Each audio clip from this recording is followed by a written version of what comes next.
हरियाणा सिर्फ खेलों के मैदान में ही नहीं बल्कि दूसरे क्षेत्रों में भी हरियाणा के हुनर और क्षमता को देखा जा सकता है। जी हां, ऐसे ही क्षमता और हुनर की धनी लॉ ऑफिसर दीपिका देशवाल से खास बातचीत की है हमारे संवाददाता नितिन धीमान ने। मेरे साथ इस वक्त हैं दीपिका देशवाल। नाम आपने भी कई बार पढ़ा और सुना होगा।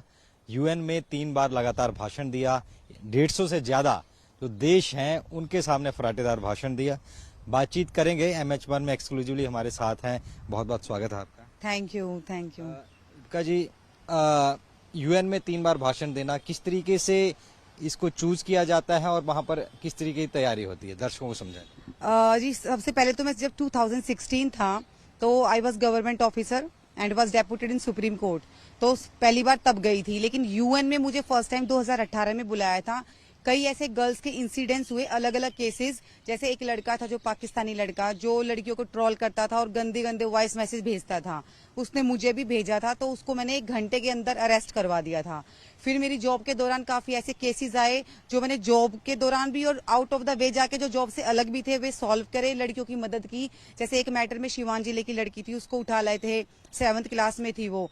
तो बाद में जब पुलिस ने पूरा खंगाला तो पता चला प्रोस्टिट्यूशन में इनकी पूरी गैंग थी जो लड़कियों को धकेलती थी। वहां से एज अ वर्कर लेके आते थे कि भाई मेड ऑफिस में लगाएंगे या कहीं फैक्ट्री में लगाएंगे, लेकिन यहाँ पे आके उन बेचारी छोटी छोटी बच्चों को प्रोस्टिट्यूशन में धकेल देते थे।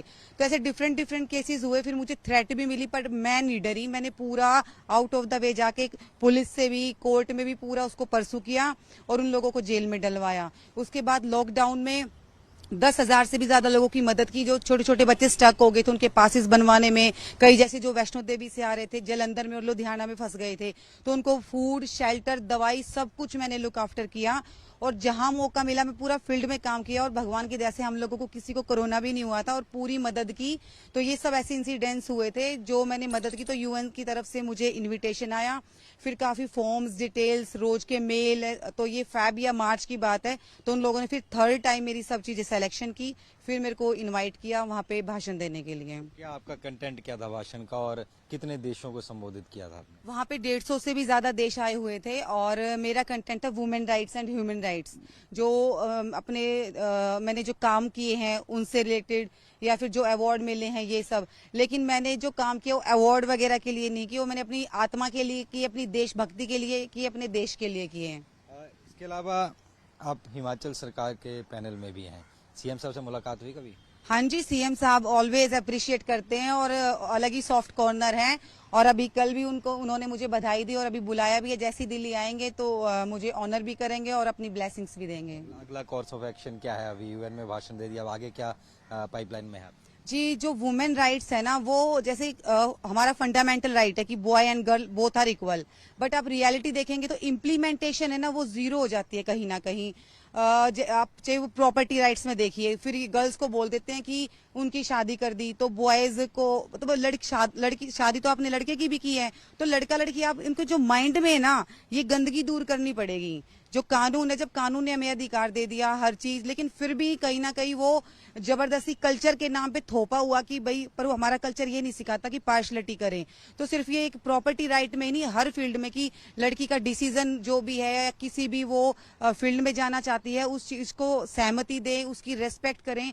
तो वुमेन से रिलेटेड मैं काफी एग्रेसिव तरीके से काम करती हूँ।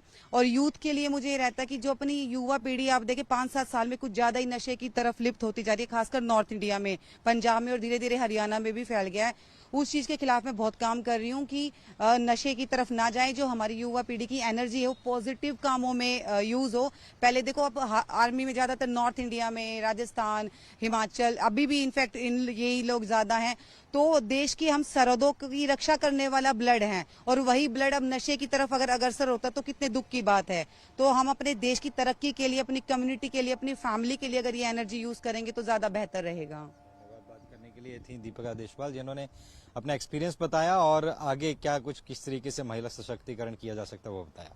दिल्ली से कैमरामैन आदित्य के साथ नितिन धीमान, MH1 न्यूज।